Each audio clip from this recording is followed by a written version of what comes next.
నువ్వు వచ్చినవేందక్క? నువ్వు వస్తలేవని అంటే ఉట్టి చేతులతో రావడం ఎందుకు, అడ్డితో వద్దామని. నువ్వు నా దగ్గర తీసుకున్న అస్తలెంతరా? అది 25,000 అక్క. వడ్డీ ఎంత? తెలవదక్క. 50,000. ఇప్పుడు అది ఇది మొత్తం కలిపి టోటల్ ఎంత? 40, 44, 30,000 దాకా ఉంటదక్క. 75,000 అక్క. అంటే 10 రూపాయల వడ్డీ కదక్క, ధర్మ వడ్డీ. పాపం పెరిగినట్టు పెరుగుంటదక్క. ఎప్పుడు ఇస్తావు? అంటే రేపు ఎల్లుండి 18, 5-6 నెలలు ఇచ్చేస్తాక్క. మీరు ఇట్లానే అంటాడు గాని ఈ బండి ఎత్తి మన పాల బండ్లు అయ్యిండ్రి. బండిని మాత్రం టచ్ చేయొద్దు. ఏంది రోయ్? అంటే బండి ఫైనాన్స్ లో ఉంది, నేను ప్రాబ్లమ్స్ లో ఉన్నాక తోడబుట్టిన తమ్ముడు తిట్లే చేస్తావు అక్క. ఈ ముచ్చట్లు ఇంకా ఎన్ని దినాలు వినిపిస్తావురా? నువ్వు చెప్తానే ఉన్నావు, నేను వింటనే ఉన్నా. ఒక్క నిమిషం ఉండక్క. వచ్చే శకుంతల, వసేందిరో నువ్వు నన్ను రానంగా లేదు, నేను వే అంటే వచ్చిందానే. రేపు మార్నింగ్ 9 o'clock నీకు అపాయింట్మెంట్ ఇస్తున్నా.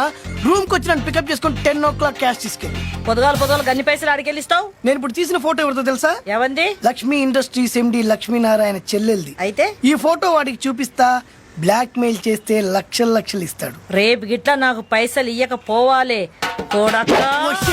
వచ్చే నడి రోడ్డు మీద ఒక ఆడదాన్ని కొట్టిన అనే బ్యాడ్ నేమ్ నాకు రానివ్వకు. Jump jump.